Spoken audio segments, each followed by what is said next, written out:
Lagos is the most urbanized state in Nigeria. Its key status as a megacity is underscored by its population projected to reach 24.5 million by the year 2015. What this portends is that the state is faced with grave urban crisis characterized by overstretched and decaying infrastructure, widespread poverty, unemployment, and high level of insecurity. With over 75% of the state's population of 15 million living in metropolitan Lagos, the initial socio-economic advantages that made Lagos the center of attraction from the colonial days have become critical challenges of urban governance. Inability for urban immigrants to afford accommodation in the city result to concrete dwellings, a manifestation of urban poverty. Onyikon Abayomi Drive in Ikoyi is not an exception. The strategic location of Lagos, enhanced by the presence of seaports, local and international airports, as well as being the hub of economic activities in the West African sub-region, have made Lagos traffic generator. The chaotic traffic on the road and the seeming disregard for environmental and town planning laws have resulted to the emergence of slums in hitherto reserved areas like Ikoyi and Victoria Island. Ikoyi and Victoria Island are regarded as elitist residential communities from the colonial days. Suffered unchecked degradation and abuse of facilities during the years of military rule.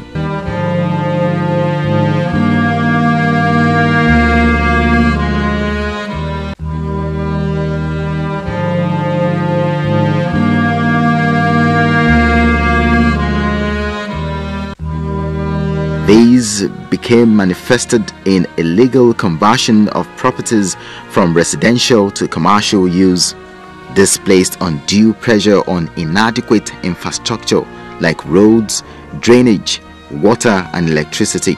The prevailing human and vehicular traffic as well as street trading in the areas will be addressed through an improved traffic and transportation system and the creation of commercial and business areas.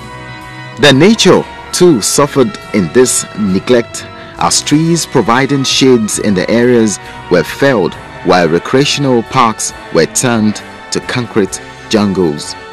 Perhaps because cities need to be assisted to make crucial contributions to sustainable development, the Bola Tinubu administration had at its inception a 10-point agenda that includes the building of a model city. The administrations believe that infrastructure holds the key to economic revival, and poverty alleviation has been translated into continuing effort to rehabilitate and upgrade basic infrastructure, for which several billions of naira have been committed.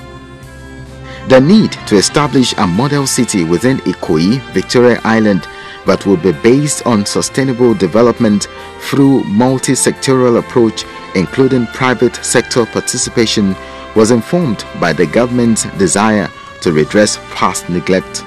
The Ikoyi, Victoria Island Model City is aimed at a well-planned, compact, clean, safe and comfortable city with upgraded and functional facilities.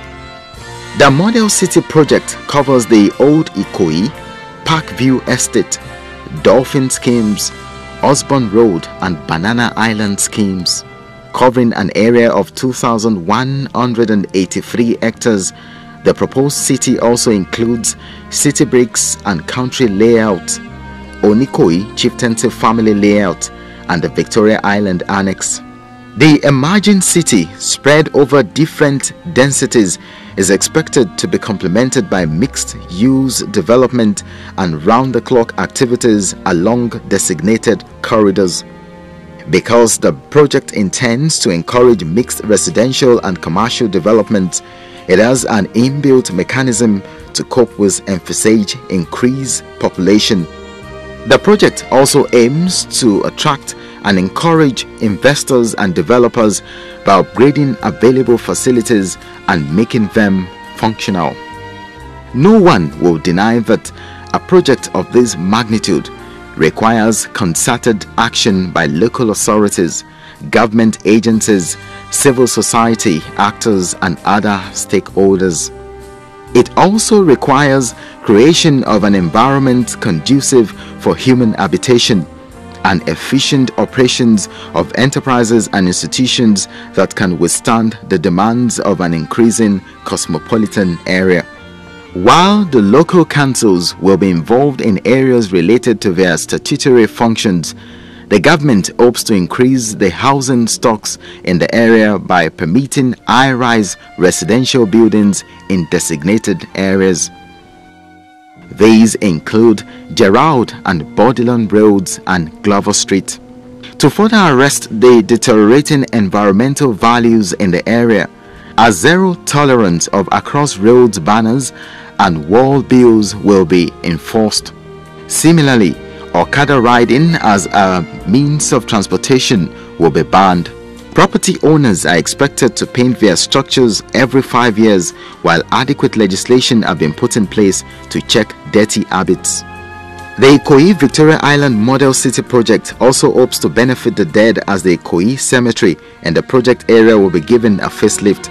This will be attained through private sector participation in a way that the final resting place will be self-sustaining.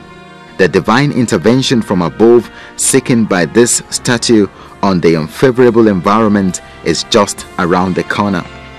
Most importantly, the model city will be a place to sleep with both eyes closed, as security will be ensured through continuous surveillance by private and public security outfits.